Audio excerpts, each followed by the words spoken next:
I'm Ivy Schweitzer. I'm a professor of English and Women, Gender, and Sexuality Studies at Dartmouth College. As a feminist academic, I've always been committed to social justice, and as a teacher of literature, I've always been alive to the power of stories. But meeting Pati and working with her program, Telling My Story, rocked the foundations of my academic world. It challenged me to take thinking out of the abstract realm and into the concrete realm of feeling and doing, to involve the spirit and the heart, as well as the head and the mind. This is considered radical for higher education, but it shouldn't be. Our collaboration really taught me something about our connections across differences. These were differences of culture. Pati is from Chile, educational opportunity, and temperament. And we use this collaboration to create an academic course that we still teach at Dartmouth called Telling My Stories, in which we work with populations in crisis to identify the visible and invisible walls that separate us. I used to think that I was so different from those populations, and then I realized that we all need rehabilitation. So this is how it happened. In the late 1990s, I was at a lecture here at Dartmouth given by Angela Davis, one of my intellectual and political heroes, and she was challenging all of us to include issues about prison and prison abolition in our teaching and our research. At the time, I didn't know anybody in prison, and I didn't really know that we had a problem with prisons, but I was so inspired by her talk that I immediately went and created a unit on incarcerated women in my upcoming feminist theory class. But because my knowledge of this subject was so theoretical, I really wanted somebody who worked on the ground in correctional facilities who could join the class. And I asked around the Upper Valley, and everybody said, you must meet Pati. That was 2005. Pati was working with men in a prison up in Newport, Vermont, and we have been working and learning together ever since. What I realized from our collaboration is that we cannot ignore our differences, just as we cannot ignore our privileges, but we can and we must acknowledge them and turn them towards the goal of humanizing, dehumanizing situations. Hello, my name is Charlotte, and as a child, I grew up in an abusive and painful environment where you didn't share your emotions, your pain, your shame, or your guilt. It felt very cold and compassionless, and I'd always felt alone, but mostly misunderstood and insignificant. I ran away from home the first time when I was about 11.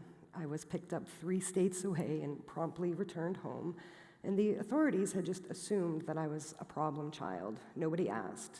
Nobody asked why an 11-year-old felt that the cold and unknown streets were safer than her home.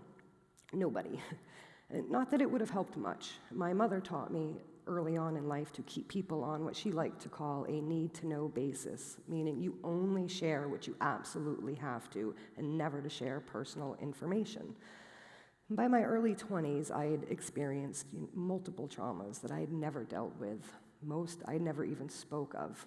A few I had made comments in passing to my family, but I had felt so much shame and embarrassment over the abuse that I wasn't really able to process all of these feelings and emotions, and I also felt like I had deserved and was responsible for this abuse, and I was never really told differently. So I think turning to drugs for me was like a natural progression, and I was in desperate need of help with addiction, and at the time, the only option for me was prison. I had no health insurance, and I did not have the money for a private rehabilitation facility, and I kind of felt that society had failed me twice, first as a child and again now as a young adult. I can be the first to tell you that there is no room for low-income addicts without insurance or privilege in our communities, and there is no room for people with mental health disorders in our communities. And I feel that the stigmas surrounding the issues like incarceration, addiction, and mental health are more debilitating and paralyzing than anybody's willing to talk about. I was lucky enough to participate with the Telling My Story program in 2010 while the documentary It's Criminal was being filmed. And the experience changed my life, the way that I look at myself and the rest of the world around me. I learned of fears and judgments that I had held of other people, judgments that I didn't even know existed. Pati taught me how to hold those fears and hold that judgment, to let go of preconceptions, because I somehow had this image in my mind that my pain was greater than the students, and I was wrong. All pain is valid and can connect us on some level. I was able to learn that it was okay to be vulnerable and to trust, and with that, human connections began that I had never dreamt possible, and I kind of started to have faith in people again.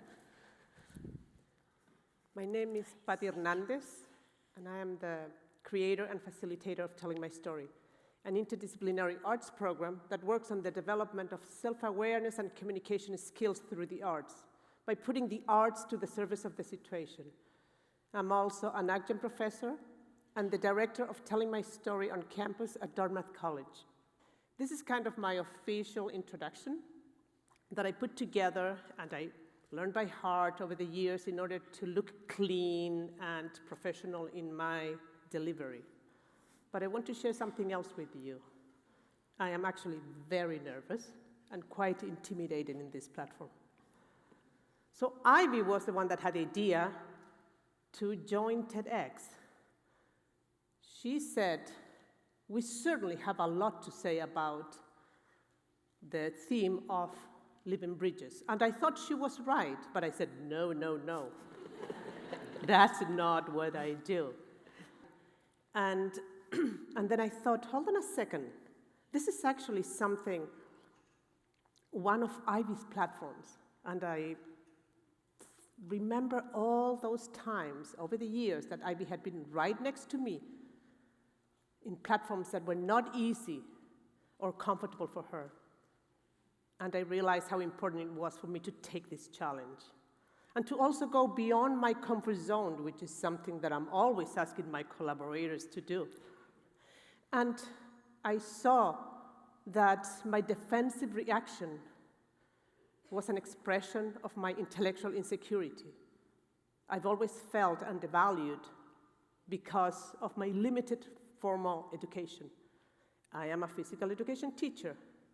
I'm also a self-taught, and I would add a feisty doer. So seeing myself in this situation, it really fueled my agency even more to take the challenge and embrace this vulnerable platform. It feels really good and empowering to be here.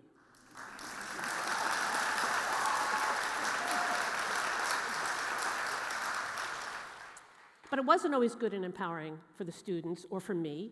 It took us way out of our comfort zone. In fact, the course is fraught with confusion, even chaos, self-doubt, and what is the current F word in academia, failure. Students, and especially faculty, are not supposed to fail, especially in elite institutions. Failure seems to many people to make us vulnerable and weak.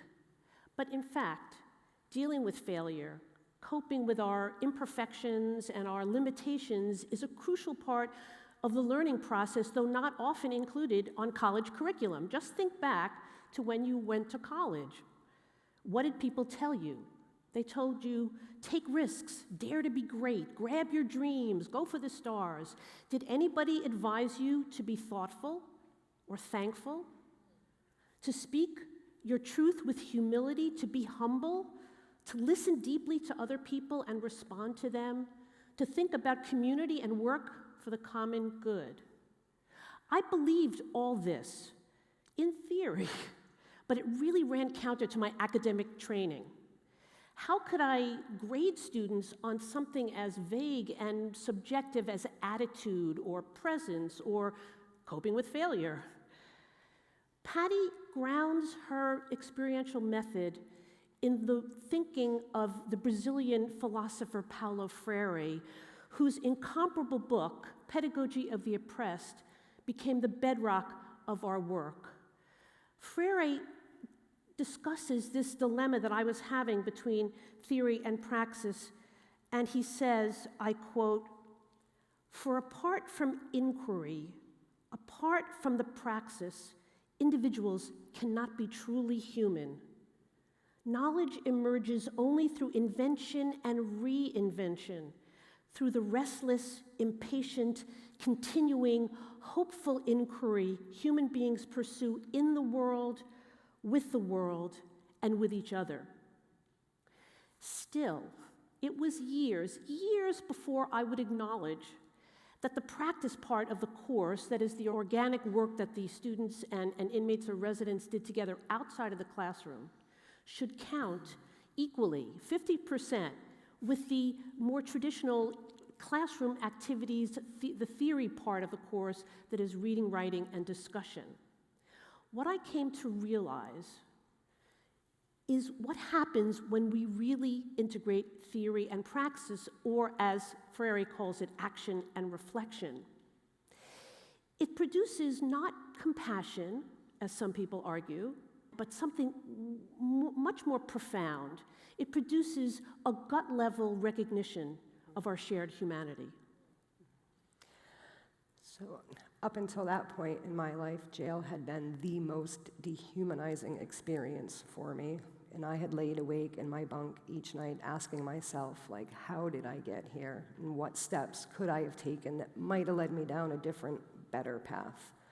And I kept thinking of the students and their stories, and I noticed that we had all experienced profound pain on some level.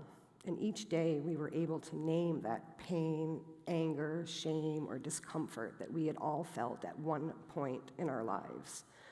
And here I was in this oppressive environment, feeling compassion for the first time. And it was just such a weird experience to reclaim my voice and to be treated as a human and not a criminal or an addict or a victim. And I think in that moment, I saw myself as a person of value and not just the mistakes that have labeled me along the way. And I had never felt such an experience of self-empowerment before. And I learned that my voice has power and that my story has meaning. And it isn't just my story, it's the story of so many women who are just like me, but also so unlike myself. And I felt like I had somehow bridged this great divide between myself and the rest of the world around me. And again, here I was feeling deep, real human connections, which was another first experience for me. And now I feel like I just want every woman to know what self-empowerment feels like and how important it is that we stand up and reach out to one another, to not be afraid of the unknown, almost to embrace it. And I think we need to realize that it's society that's failing us, not us, that the laws and the policies are actually written to keep the underprivileged always in a state of underprivilege.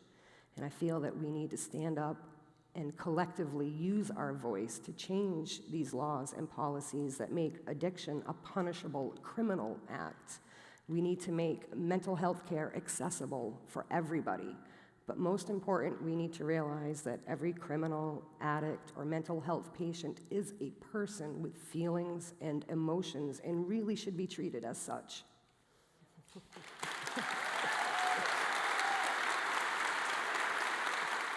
When I first went inside a correctional facility 20 years ago, I thought I had everything figured out. I wanted justice inside the prisons, and I wanted it right away. It didn't take me long to realize how clueless I was. But to this, I need to add something. I believe prisons are punitive and not rehabilitating, and they are, to me, the epitome of racism and social abandonment.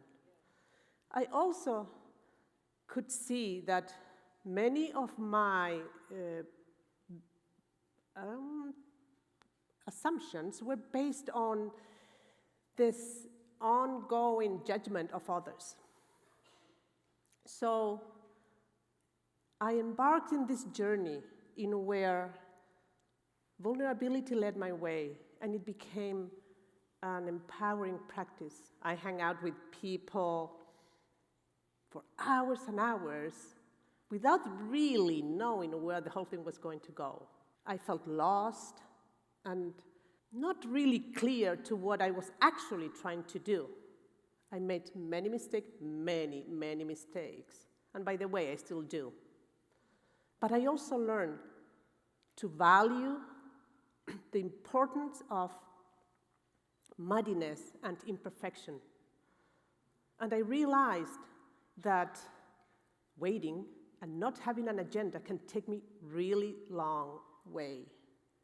And that analysis is definitely not enough. But when I'm willing to put myself in the middle of the situation, I can see what part I play in it and how I contribute on a regular basis to the building of social walls. So, in other words, I learned how to smell the shit. With this very bold attitude is what took me to where I am now.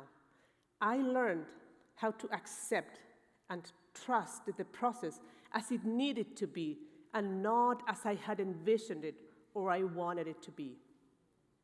So we began to dare to trust one another. And together, we learned how to value our humanity. When students joined the collaboration, I was quite surprised to see that there was no much difference in the process. It was then when I realized that we are all part of a profoundly wounded society. So patience, trust, love, compassion, and empathy became important and powerful tools in this effort to come together to build something different. And it has been a wonderful experience to see how everybody so badly wants to imagine and create something significantly better and different to what we have right now.